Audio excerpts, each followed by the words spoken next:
Ever since the Greenbelt update dropped, I've wanted to make this video because honestly, the update kind of was above my expectations because it was just a really good update. And funnily enough, we hadn't even got all the content yet, and well, we just got the rest of the content for the update, which is why I'm making it now. Also, sorry, I am sick right now, so my voice is going to sound a little weird. Now, the reason why I am dedicating a whole video to this is because Tower of Adventures updates have been a little hit or miss as of recent. Honestly, they've been hit or miss in general. A lot of previous updates have really just felt like small filler patches that didn't add a ton, but they added enough to be considered an update. It was just a little weird. So I do just want to quickly talk about all the previous updates, what they did, and why I feel like this current update is the best update we've received yet, and why it honestly sets a really good precedent for future updates. So starting off with the first update, we had the release of Lemon Zest Cookie and Malice Sauce Cookie. This update was pretty good. The game was still relatively new, meaning there wasn't a content drought yet, because people were still trying to figure everything out. This update also brought a really good quality of life, being the pity points for the raid chest, and the game was awful without it, so yeah, I'm glad they added that, despite it being flawed, of course. It also brought us the Citrus Citadel, which was very cool to play through. I don't really remember anything else from this update, but that was, a pretty decent update considering the game was still new and the game really just needed more characters and just some, quality of life. Now, the update after that brought us Kohlrabi and Blackberry along with champion raids. I would say this was one of the updates that was kind of more of a long-term thing because champion raids was kind of bad at the start and it slowly improved over time and is now a pretty decent mode for a part of the player base, though a lot of people do not play it because, it has its own issues. To my knowledge, I don't think this brought any drastic quality of life changes, so yeah. I would say a lot of people did not love this update because Champion Raids was just a mode that a lot of people couldn't enjoy,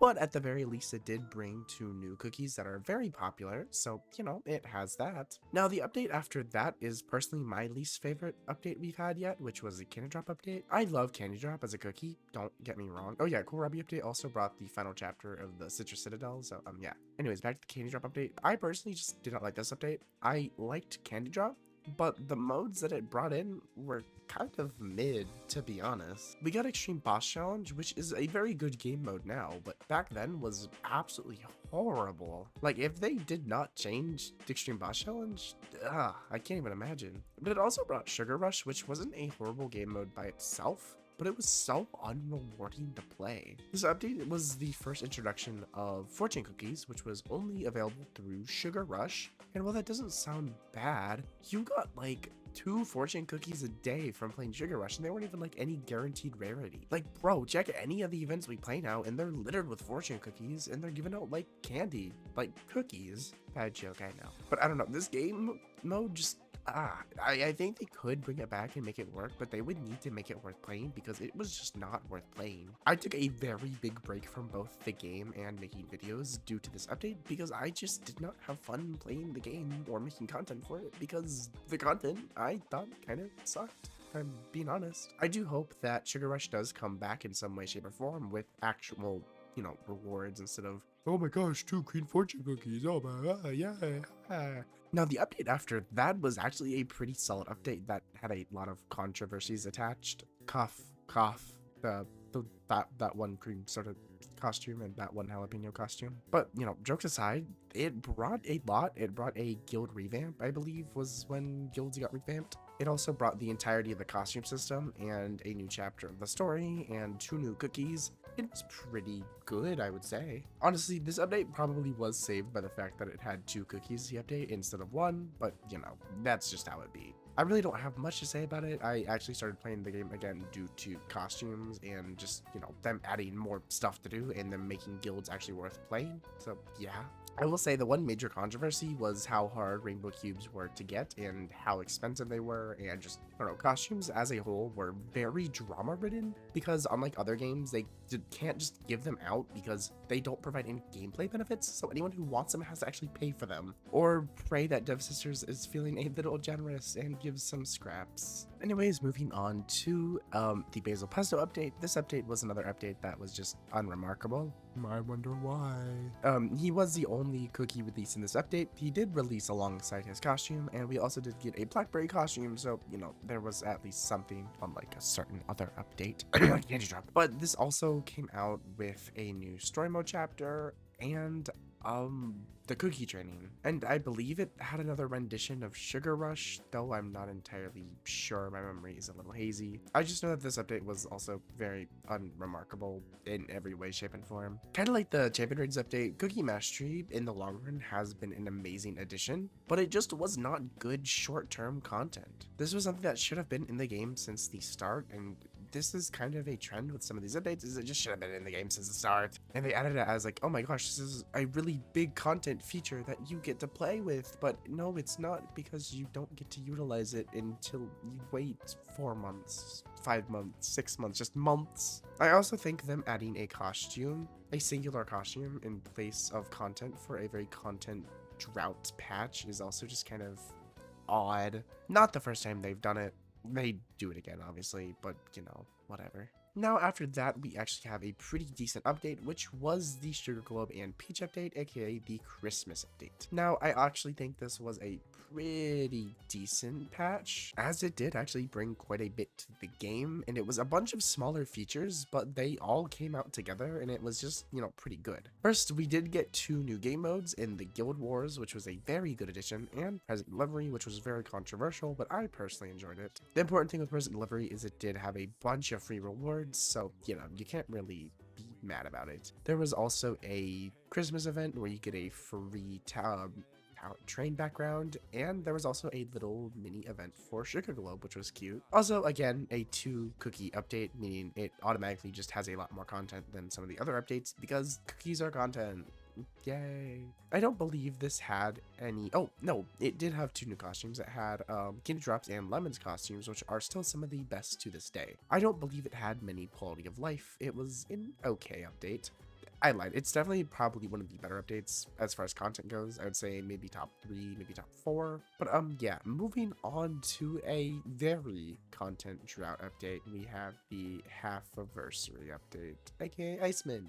So this update is a little odd because it brought a lot, but it brought nothing at the same time, so it's just kind of weird. Now, this update wasn't bad by any means, but it did feel kind of dry. It released Ice Mint, a ton of Halfversary rewards, a new story chapter, it revamped Extreme Boss Challenge to what it is today, and it fixed Infinite Labyrinth scoring system to make it more free-to-play friendly. Oh my gosh, and it brought the Hidden Powers update. I almost forgot about that. Yeah, it brought the Hidden Powers update where you can actually get like hidden power levels and lock substats, and made it so much easier to farm for hidden powers. But do you remember what I said about a lot of these are like updates are things that should have been in the game since the start?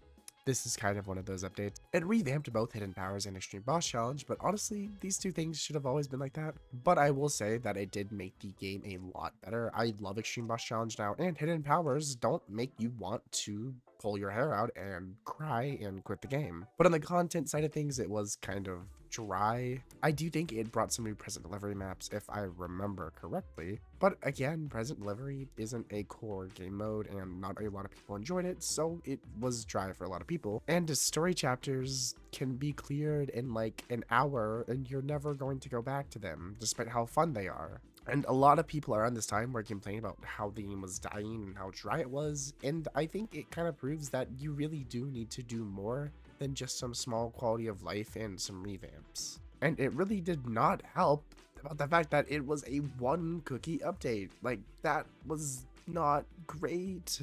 But it did bring a ton of rewards, which is definitely good. We got a lot of rainbow cubes, lots of gems, probably hidden power scrolls, probably coins, tickets. A good update on the reward side, on the quality of life side, but a update on the content side. Now, the update after that was a step in the right direction, and that was the Frostrock and Honeybear update. Now, as I said, this update brought 2 cookies, Frostrock and Honeybear. It brought the Candy Hockey mode, which was definitely an improvement from Present Delivery as far as, I guess, general enjoyment went. 2 new costumes with Kohlrabi's costume and Alchemist's costume, a new story chapter, a new stream boss challenge boss, and just a lot of rewards. Oh, it also brought the figure system, which was a really good long-term progression thing, and it brought auto using for in Power Scrolls. This was definitely a step up as it did bring new content, but it also brought a lot of quality of life along with new costumes, along with little correction, the Iceman update actually did have 2 new costumes for Rockstar and Sugar Globe.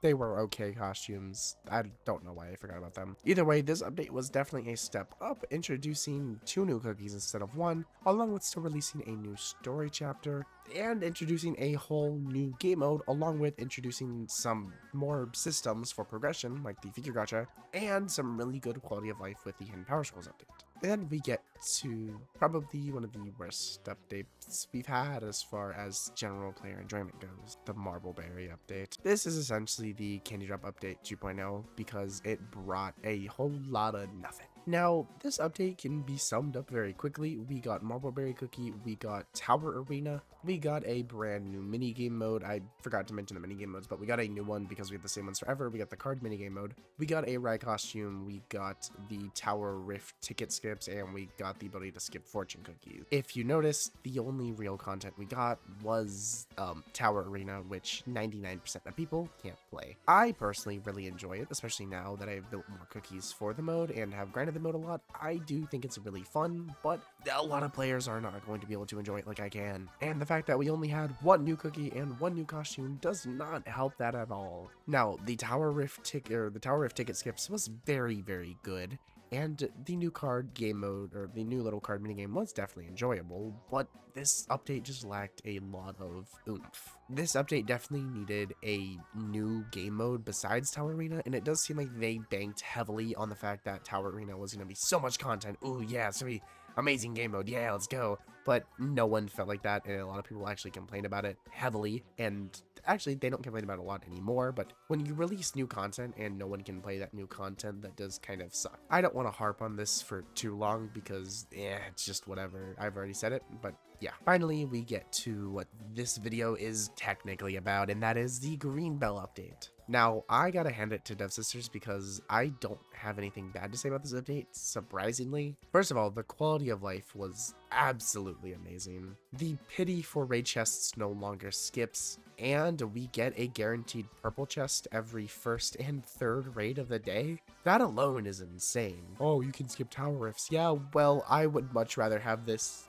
stuff that we got in the Green Bell update because it's just really good for progression, which a lot of people don't have a lot of stuff, and this helps them get more stuff. But as far as actual content goes, this update by far has the best we've got. While we do have 1 new cookie and 2 new costumes, so not a lot on that side, we got an actual event. Yep, we got Green Bell's event, which is an actual fully fledged story event with gameplay where you can try out Rainbow Cookie with actual dialogue, an actual plotline, and has really good lore implications that we haven't gotten in a while. Plus, we also got a nice song out of it, so, I would definitely go recommend listening to that. Myself and a lot of other people sung praises for this event because it's the first time we've got something like it, and I really want them to make more of it. So someone from Devsisters, if you are watching this video, seriously make more events like this, please. Bonus points if you can play the events after they're gone. But besides that, we also got the Tower Mirage, I believe that's what it's called, where it's just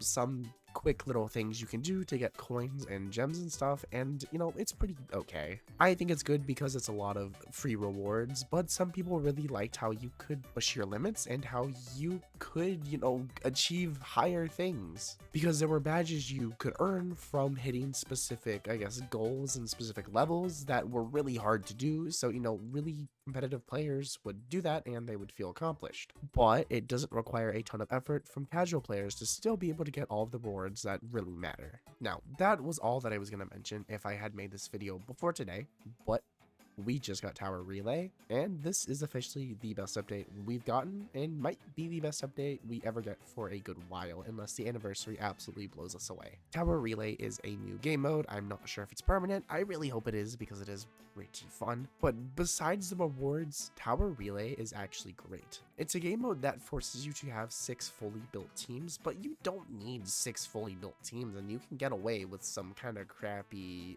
throwaway teams if you really need to. But it really pushes your limits with your account, trying to push through little miniature levels as fast as possible, just trying to play the game as fast as possible. While we kind of have something like that with Infinite Labyrinth is a little bit more strategy focused, while this is a lot more action focused. Now there's definitely strategy, like planning which teams to use on which themed levels and trying to plan your rotations and stuff, so it's not like it's brainless, but you know, it's just a lot of fun. It's really thrilling just to be like, oh my gosh, no, I need to beat it, yes. I don't know, it's just fun. And the rewards for it are crazy. I think I got like 100 standard tickets and 100 standard artifact tokens, plus a ton of gems, plus you get access to the Tower Relay shop, which has 10.5 thousand rainbow cubes, which is crazy. They haven't given this many rainbow cubes out at a time ever, and you can just get them now. Sure, they're not free, but who cares? Rainbow cubes are rainbow cubes. Be grateful. But again, besides rewards, Tower Relay is super fun, and I really hope that they keep improving on it and keep just changing it, kind of like how they have with Infinite Labyrinth and how it changes every week. I would just like to see that kind of with Tower Relay, but who knows? The developer, Zatsu. So overall, Greenbell's update has been phenomenal. We got a really cool cookie in Greenbell. We got 3 new game modes, I guess 2 and then an event, along with amazing quality of life that honestly fixes one of the biggest issues this game has had since launch, being progression. And overall, it actually feels really fun to play the game again. Not that it wasn't fun before, but I don't know, it feels like the launch of the game again, kind of. Anyways, let me know what you guys think. Again, sorry, I'm sick, so I'm not quite sure how well my voice is going to sound, but anyways, yeah, I will see you all next time. Peace. Oh yeah, like, subscribe, join my Discord, and follow me on Twitter.